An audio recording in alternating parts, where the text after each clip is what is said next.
Nicolás Maquiavelo, un hombre formado con el pensamiento humanista, nació en Florencia el año 1469.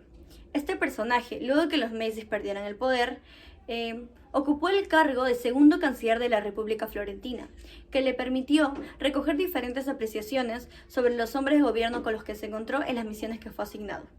En su primera misión, fue enviado a la corte de Luis XII, rey de Francia, donde aprendió que para cualquiera que conociera los secretos de una monarquía moderna, la monarquía gubernamental de Florencia parecía absurda.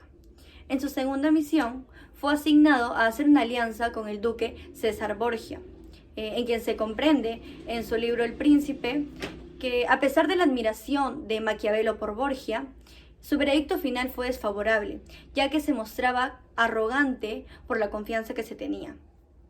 El siguiente caudillo que analizó fue Julio II, el nuevo papa de su tiempo. Observó que Julio era muy impetuoso y apresurado en la toma de sus decisiones. Por continuidad, fue asignado a una misión fuera de Italia, donde conoció a Maximiliano, el sacrorromano emperador, a quien estudió en su capítulo 23 del Príncipe y describió como un hombre manejable. Maquiavelo llegó a la conclusión de que ellos tres compartían una debilidad básica, la que era que se negaban a acomodar sus personalidades respectivas a las exigencias de los tiempos, lo que no les permitía tener éxito. Más adelante, Maquiavelo pudo percibir ese mismo juicio cuando fue comisionado a pedir razones de las intrigas de los tratos de Pandolfo, quien es mencionado en El Príncipe como un hombre capaz, verdaderamente capaz. Cuando Pandolfo le respondió, a Maquiavelo le dijo: yo llevo adelante mi gobierno día a día y arreglo mis asuntos hora tras hora, porque los tiempos son más poderosos que nuestras cabezas.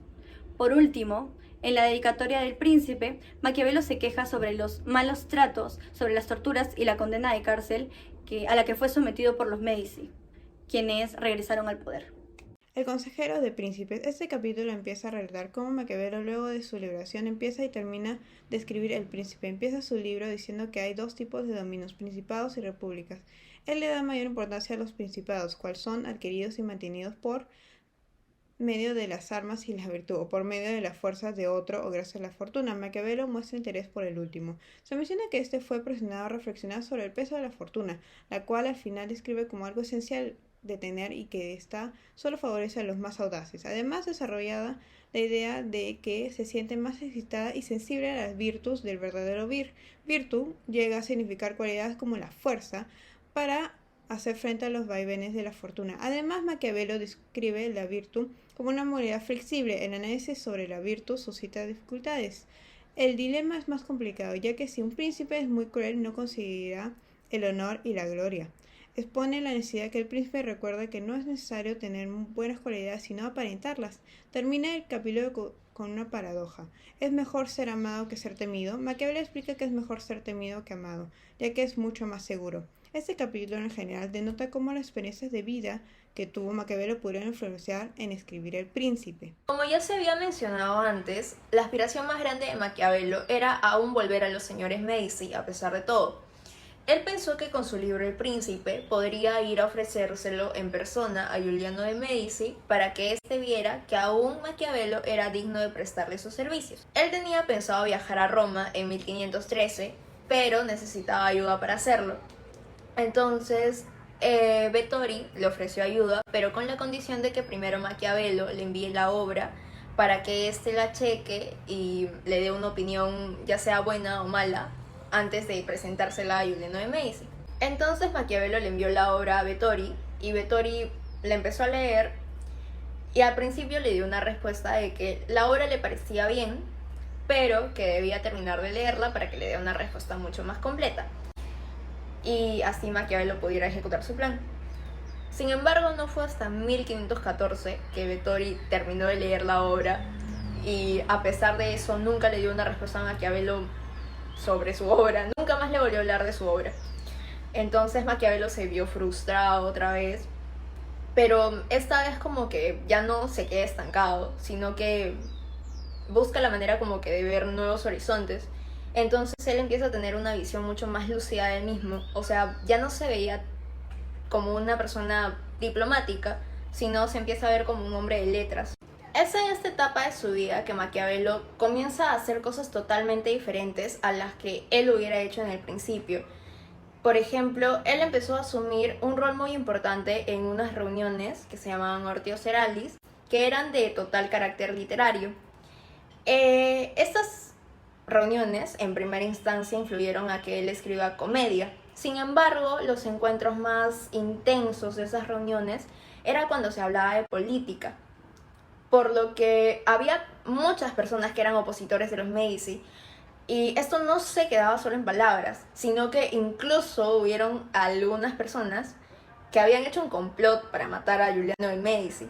Este complot fracasó, pero así de opositores eran. Maquiavelo nunca había sido partidario de la República. Sin embargo, al verse influenciado por sus compañeros de la Hortio Seralis, esto deriva en que Maquiavelo escriba Discursos, una obra que hablaba sobre la libertad republicana. Esta obra se dividía en 3 libros.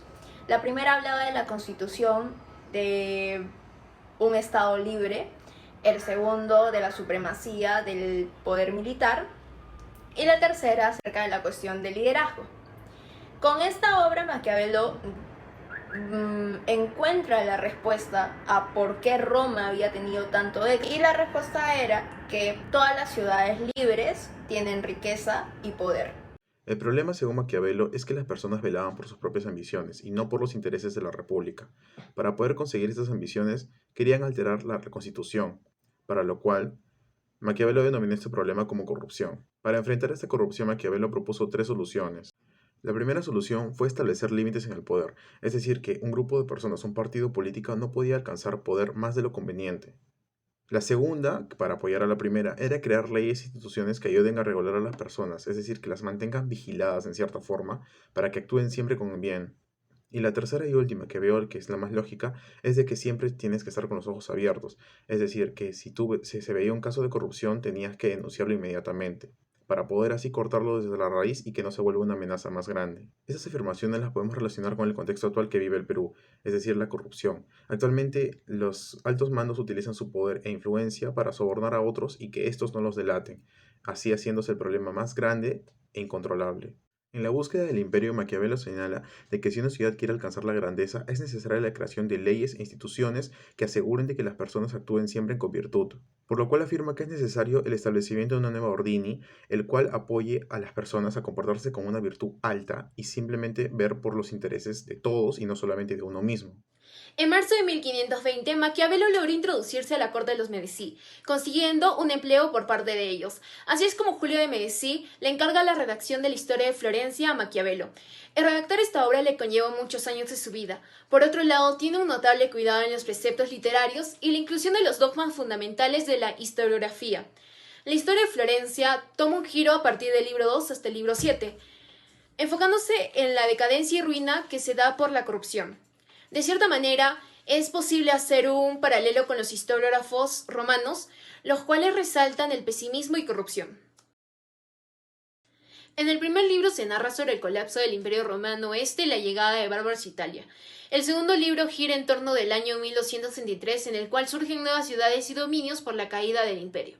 Continuamente narra sobre el duque de Atenas y su gobierno tirano de 1342, el cual termina por el alza del pueblo en contra de él, logrando instaurar su régimen popular.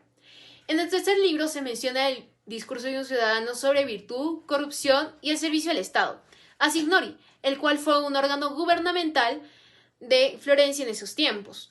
También describe la reacción de la revuelta de los Ciompi en el año 1378 y se alude a la tendencia en leyes e instituciones cívicas.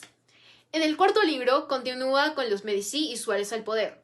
Consiguientemente, en el quinto, se muestra el discurso sobre virtud, corrupción y deber patriótico por parte de Rinaldo degli Albizzi para formar una alianza contra los Medici. En el sexto libro, con el quinto se logra exponer la incompetencia militar en batallas parodiándola sutilmente. Y por último, en los libros 7 y 8 giran en torno a la llegada de los Medici y cómo la fortuna y liberalidad es corruptora.